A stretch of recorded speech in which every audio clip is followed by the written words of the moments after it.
আসসালামু আলাইকুম। বাঙালিকান কিচেনে আপনাদের সবাইকে স্বাগতম জানাচ্ছি। আশা করছি আপনারা সবাই ভালো আছেন।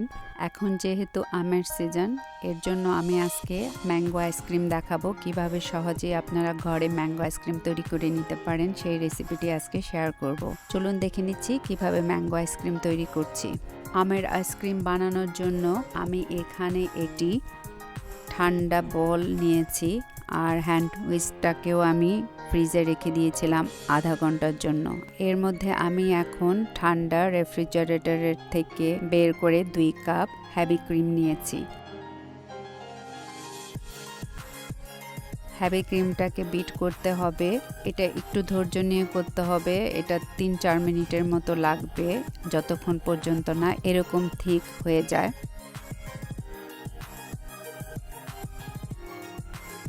দেখতেই পাচ্ছেন আমি হুইস্কটা দিয়ে তুলছি আর এটা আমার হুইস্ক থেকে পড়ে যাচ্ছে না।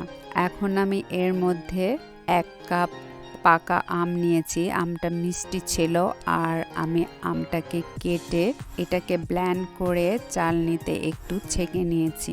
এর আঁশটা যে ছিল ওটাকে ছাড়িয়ে নিয়েছি। এখানে মোট 1 কাপের মতো আমের পিউরে আছে। আমের পিউরেটা আমি এখন এর মধ্যে দিয়ে দিচ্ছি।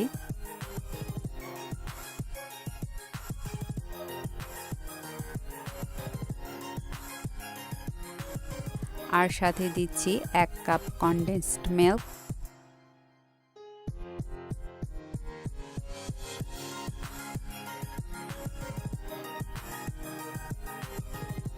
সাথে দিয়ে দিচ্ছি আধা চা চামচ orange food colour. Orange food কালারটা অপশনাল, আপনাদের ভালো লাগলে দেবেন। আমার কাছে ভালো লাগে, কালারটা খুব সুন্দর আসে, এর জন্য আমি দিয়েছি।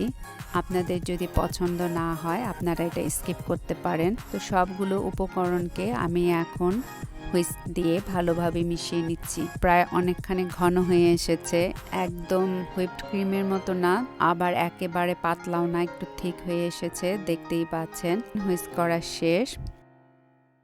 এখন আমি আরেকটা আম ছোট ছোট করে কেটে এর মধ্যে মিশিয়ে দিচ্ছি, খেতে ভালো লাগে তাই। এটাও আপনারা স্কিপ করতে পারেন, এটা অপশনাল, তবে আমার কাছে ভালো লাগে এর জন্য আমি দিলাম। আমি এই আমটাকে এটার মধ্যে ভালো করে মিশিয়ে নিচ্ছি। মেশানো শেষ হয়ে গিয়েছে। এখন যে পাত্রের মধ্যে আমি আইসক্রিমটা বানাবো সেই পাত্রের মধ্যে আমি মিশ্রণটা দিয়ে দিচ্ছি। 8 থেকে 10 ঘন্টা লাগবে আইসক্রিমটা জমতে, আর এটা ডিপেন্ড করে আইসক্রিমটা কতটা থিক বানাচ্ছেন। খুব ভালো করে সব জায়গাতে সমানভাবে দিয়ে দিতে হবে। আর আমি এখন এই আইসক্রিমটাকে 7-8 ঘন্টার জন্য ফ্রিজে রেখে দেব। আমার আইসক্রিমটা ফ্রোজেন হয়ে গিয়েছে, আপনাদের দেখাচ্ছি। এই যে দেখুন আমি বানিয়েছি, পুরোপুরি জমে গিয়েছে। এখন আমি আপনাদেরকে আইসক্রিমটা এরকম একটি স্কুপের সাহায্যে তুলে দেখাচ্ছি কতটা সুন্দর দোকানের মতো দেখাচ্ছে। খেতেও কিন্তু অসম্ভব মজা। আপনারা বাসায় ট্রাই করে দেখবেন, না খেলে অ্যাকচুয়ালি বুঝবেন না এর স্বাদটা কতটা মজা। চেষ্টা করেছি খুব সহজভাবে রেসিপিটি দেখাতে। তো আশা করছি রেসিপিটি আপনাদের ভালো লেগেছে। ভালো লাগলে একটি লাইক দেবেন, কমেন্ট করবেন, আর আমাকে সাপোর্ট করার জন্য প্লিজ আমার চ্যানেলটি সাবস্ক্রাইব করবেন আর পরিচিতদের সাথে শেয়ার করবেন। আমি নিশু, ইনশাল্লাহ ফিরে আসব নতুন কোনো রেসিপি নিয়ে।